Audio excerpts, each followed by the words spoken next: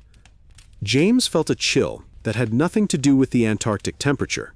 "You believe these are connected to the structures we found?" "I believe," Byrd said deliberately, "that there are forces at work in Antarctica that we are not prepared to confront or comprehend. Whether those forces are terrestrial or otherwise is a question I'll leave to minds more philosophical than mine." The Admiral stood, signaling the end of their conversation. "Document everything, Lieutenant. Future generations may need to know what we found here, even if our own cannot handle the implications." As Operation Highjump hastily prepared for its unexpected departure, James found himself torn between his duty as a naval officer and his commitment as a scientist. The structures beneath the ice represented a discovery that could transform humanity's understanding of its own past, or perhaps reveal that we were never alone. Yet the Cold War's strategic imperatives were already closing around this knowledge, like pack ice, sealing it away from public view. The man who mapped the impossible and the silence that followed. By now, James Caldwell was known among the expedition's senior staff, not just as a cartographer, but as something else entirely, a discoverer of buried truths, a thinker in a military operation that valued certainty over uncomfortable questions. But behind every discovery, there's a cost. March brought increasing darkness to Antarctica. As winter approached, the endless summer daylight gave way to extended twilight, then brief periods of true night that grew longer each day. Temperatures dropped further. Wind speeds increased.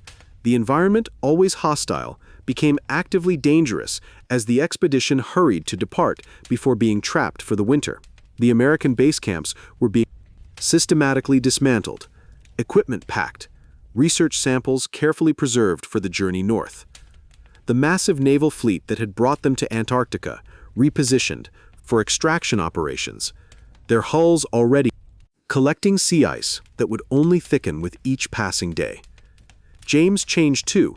The discovery had transformed him. He no longer thought of himself primarily as a Navy cartographer or even an archaeologist. He had become something unprecedented, a human being who had touched evidence that civilization's timeline was fundamentally wrong, that the mysteries of our past were far deeper than conventional history acknowledged.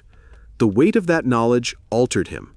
What affected him most, what stayed with him, was the systematic way knowledge was being buried, almost as deeply as the structures themselves.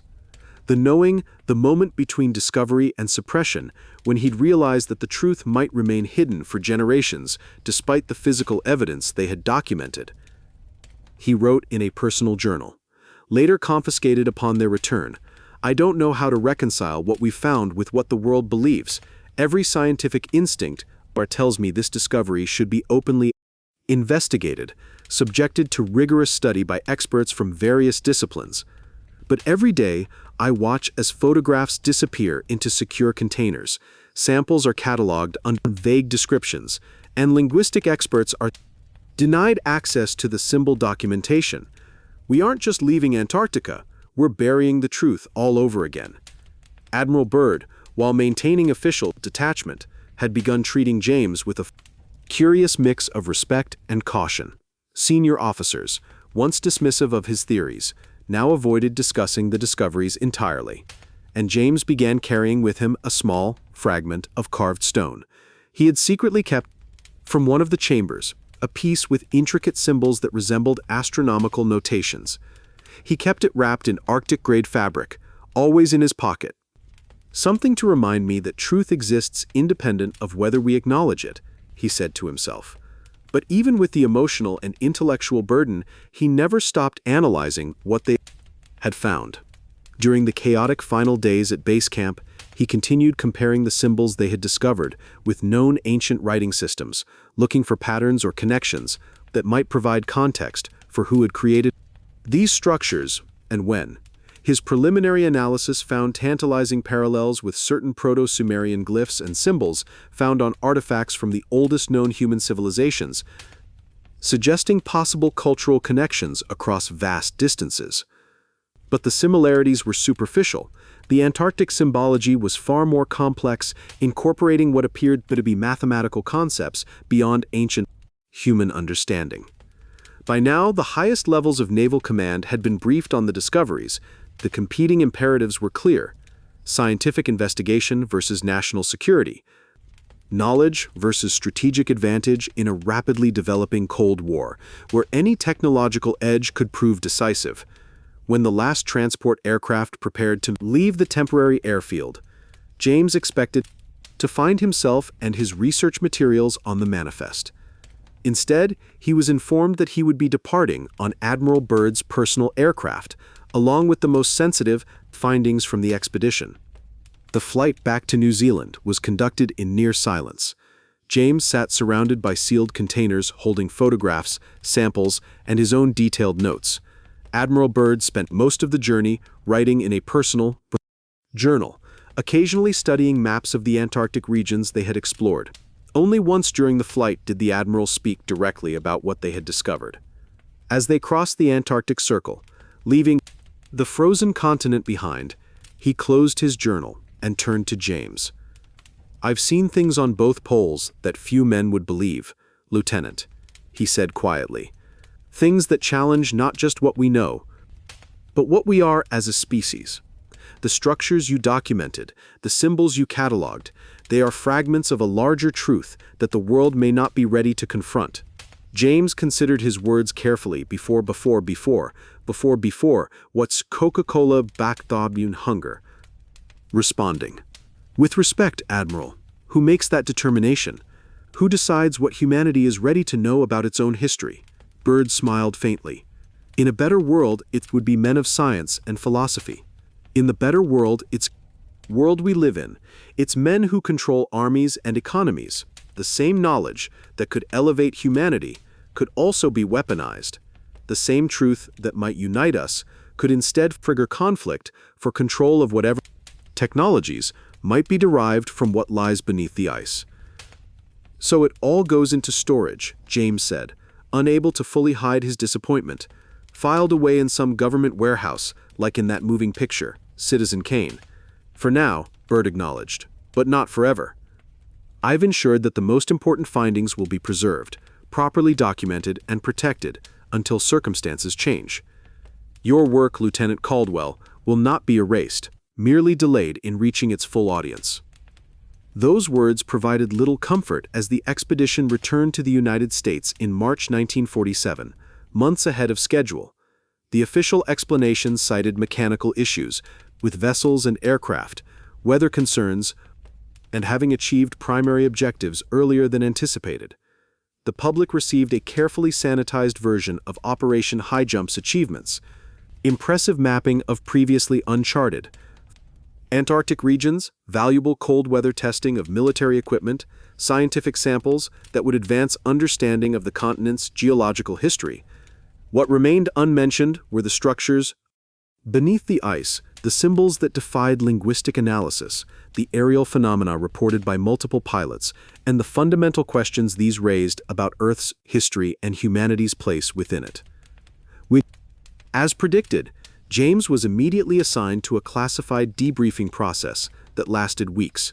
Every photograph, every measurement, every note he had taken was reviewed by teams of specialists from Naval Intelligence, the newly formed Central Intelligence Group, predecessor to the CIA, and scientific agencies operating under security clearances. He answered the same questions repeatedly, often from different agencies, whose representatives did not acknowledge knowing about the others' interviews. The process was exhausting, mentally and emotionally draining, designed perhaps as much to assess his reliability as to extract information. When the debriefing finally ended, James was assigned to a naval cartography unit in Washington, mapping regions far from Antarctica or any polar region.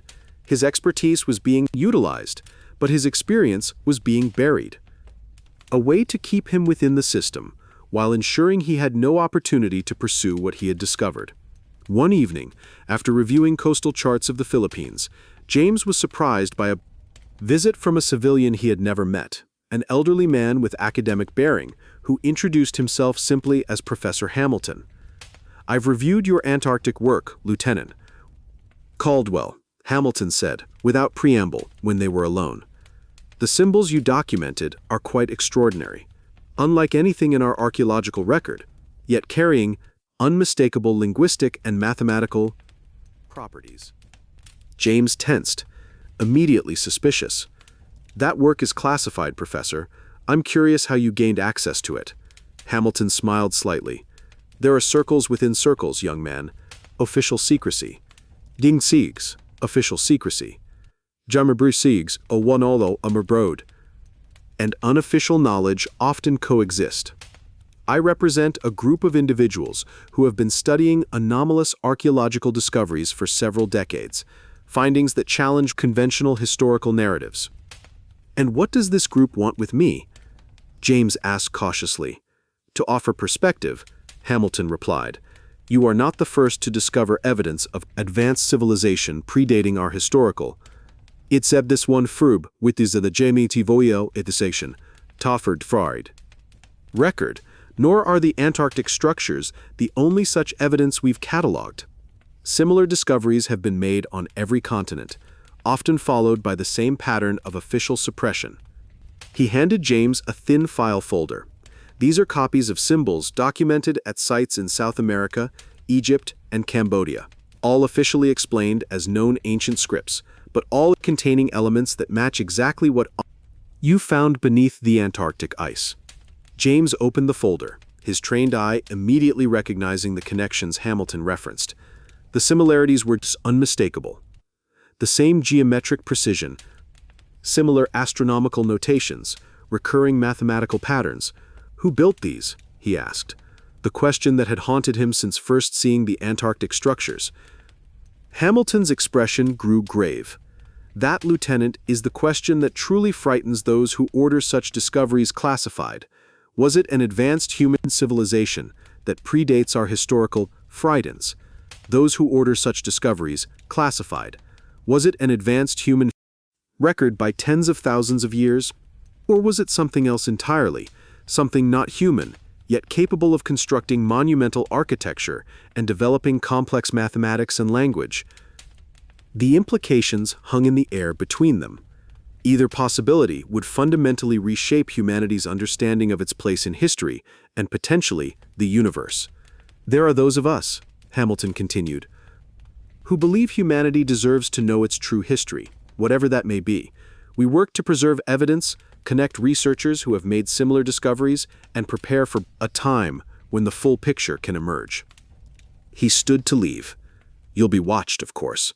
Your naval career will be carefully managed to keep you away from further polar exploration, but should you wish to continue your analysis of what you found, there are those who can provide resources and connections discreetly. After Hamilton departed, James sat for hours contemplating the file and its implications. The Antarctic discovery wasn't isolated. It was part of a global pattern of evidence suggesting Earth had histories beyond what conventional archaeology acknowledged, histories that raised profound questions about human origins and whether we had ever been truly alone on this planet. The man who had joined Operation Highjump as a simple cartographer now found himself at the intersection of ancient mystery and modern secrecy, holding fragments of a truth too vast for any single mind to fully comprehend. The mapmaker who found the unmappable and the truth beneath the official story. When the Antarctic winter finally released its grip on the frozen continent, allowing new expeditions to venture south, it revealed more than just the endless ice that had temporarily driven humans away. It revealed the ghosts of a discovery, unacknowledged, hidden not through natural processes, but through deliberate policy and institutional silence. Among those ghosts was the legacy of one reluctant naval officer, James Caldwell. He didn't transform public understanding through academic papers or public lectures. He had no archaeological site named after him, no official recognition of his contribution, no place in the textbooks chronicling human exploration. But what he did have was something far rarer, a mind that refused to accept that Antarctica was simply a frozen wilderness, that the ice was merely a barren expanse, rather than a preserving blanket over evidence of Earth's true history. The official reports never mentioned the structures or symbols. They referenced geological formations of interest, topographical anomalies, features requiring further study at a later date. But the small circle of individuals who had accessed the classified files didn't care for language like that. They just said he taught us that history is deeper than we've been told. By mid-1948, James had been reassigned to naval intelligence, ostensibly for his cartographic skills, but effectively to keep him within the system, where his knowledge could be monitored and contained. His work involved creating detailed maps of strategic regions around the world, but never again the polar territories that had revealed their secrets to him. And yet James wasn't entirely isolated in his knowledge. Through careful, discreet connections facilitated by Professor Hamilton, he occasionally corresponded with others who had encountered similar archaeological formenderbdalf. For more forgot Mrs. Shipped, had mustol de skotted, had wooded a mendalbal stirrup, inwooded bade befoefer, and digniferne midu de serp, inwooded bade beleven, vol bade befo fermende bade beleven after day, fermende bade beleven after Dave hundred a dolman, fermende beleven after Dave hundred dolman, fermende bade beleven after Dave hundred dolman, fermende bade beleven, fermende beleven after Dave hundred dolman, Formendabadabeloven Apridavehundadolmen, Formendabadabeloven Apridavehundadolmen, Formendabadabeloven Apridavehundadolmen, Formendabadabeloven Apridavehundadolmen, Formendabadabeloven Apridavehundadolmen, Formendabadabeloven Apridavehundadolmen, Formendabadabeloven Apridavehundadolmen. Anomalies. Researchers who had documented massive underocean structures near Japan, engineers who had found mathematical impossibilities in ancient construction techniques at sites worldwide, linguists who recognized patterns in supposedly unrelated ancient writing systems. None had the complete picture, but each held pieces of a puzzle suggesting human history, or Earth's history more broadly, extended far beyond conventional timelines and included technological achievements that modern science was only beginning to approach.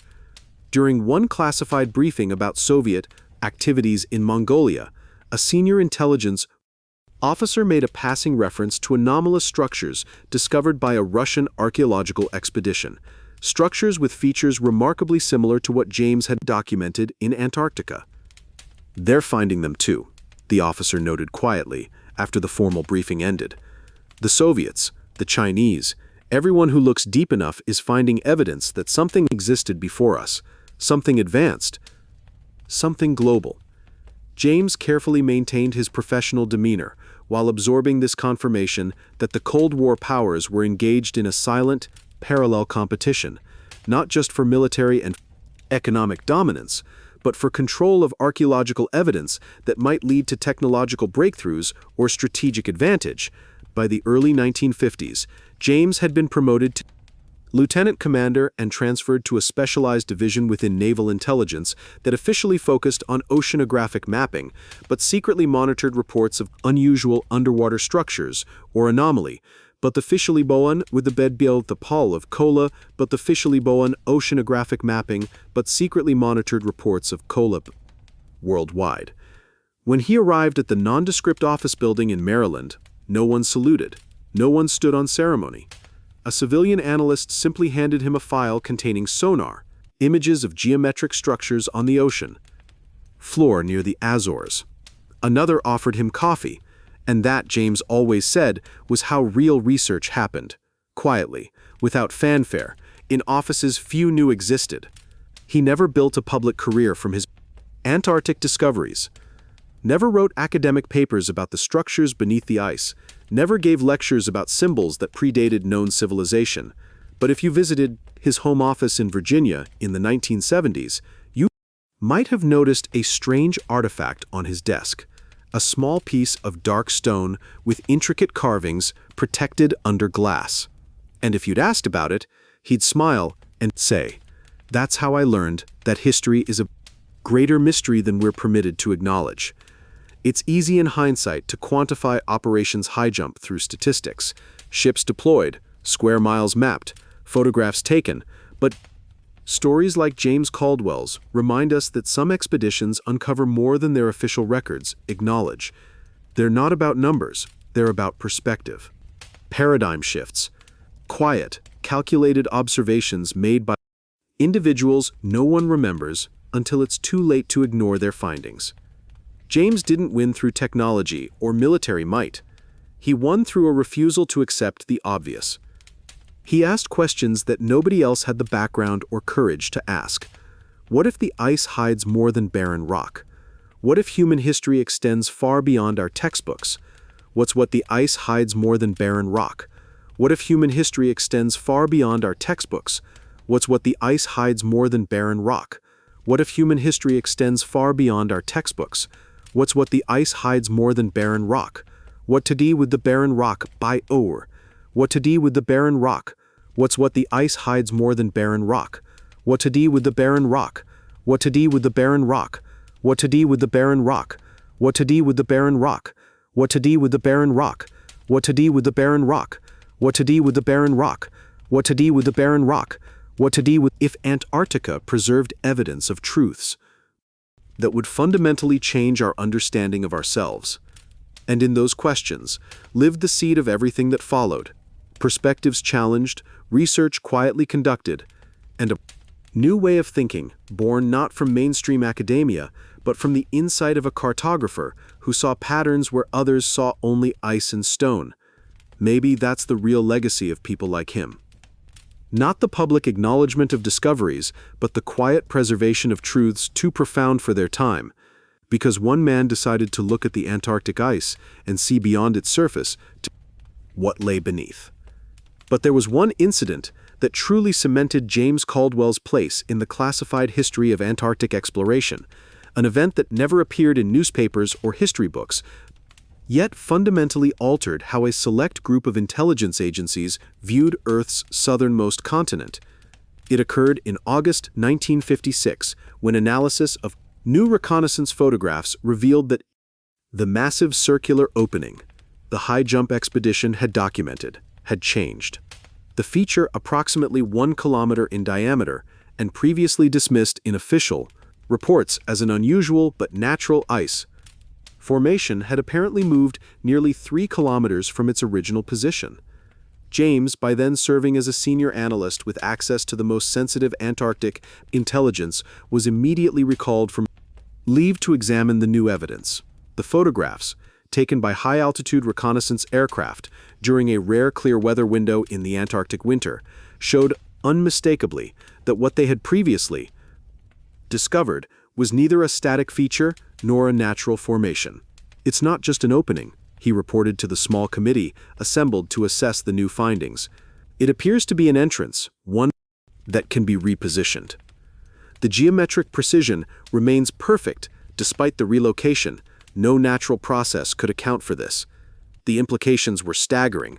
Not only did the structures beneath the ice suggest an ancient advanced civilization, but the movement of such a massive feature indicated something might still be active, something with technological capabilities far beyond what existed in the 1950s or even today.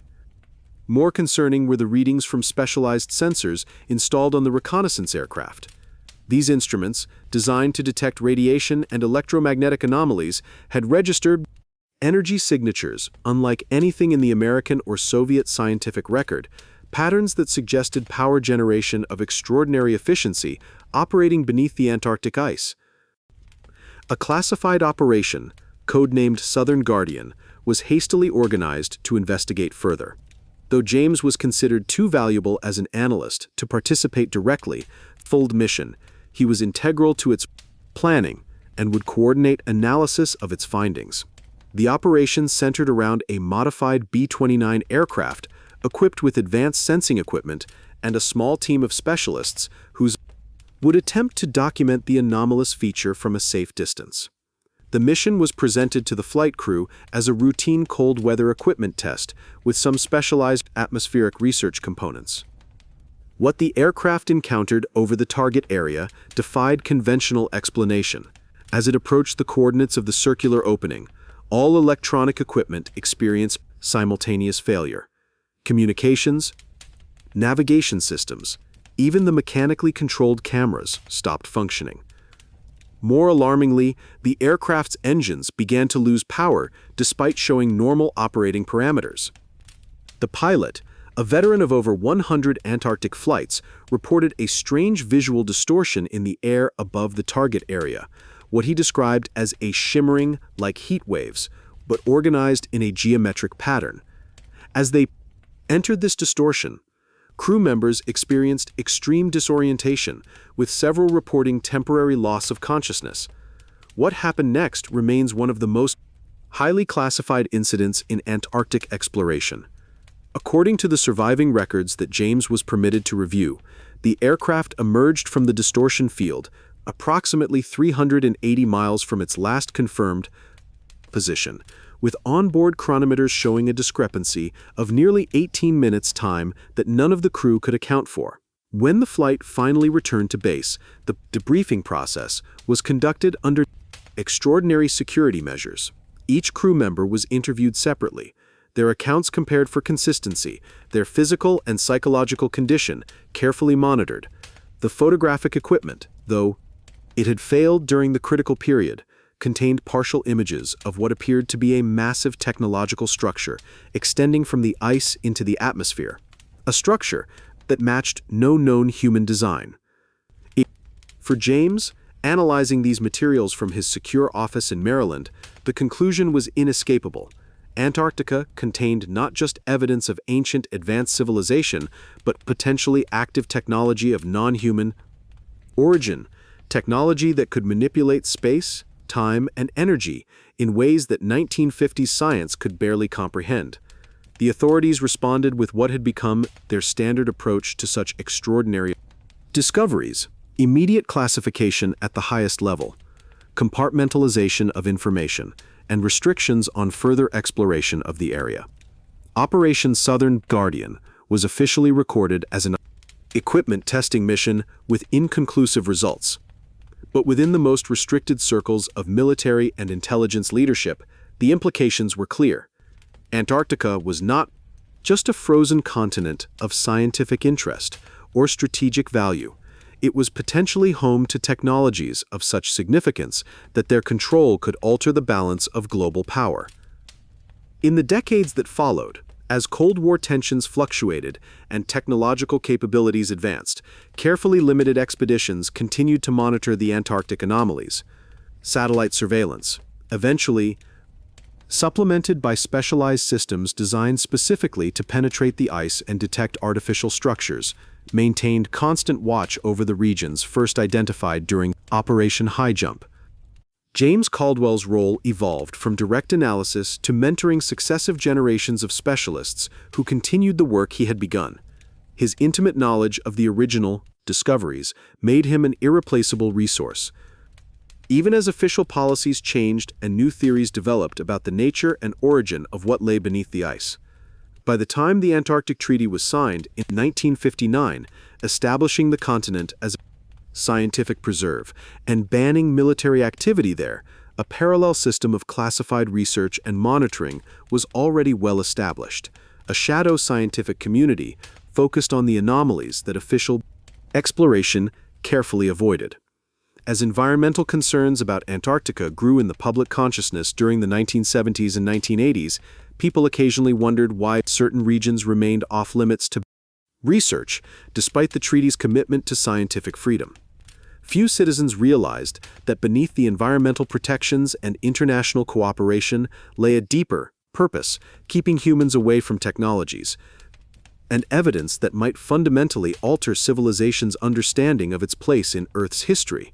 But James knew, and in his quiet moments, reviewing reports from the ongoing monitoring programs he had helped establish, he would sometimes reflect on Admiral Byrd's words from that flight, leaving Antarctica so many years before that some knowledge might need to wait for humanity to mature enough to receive it.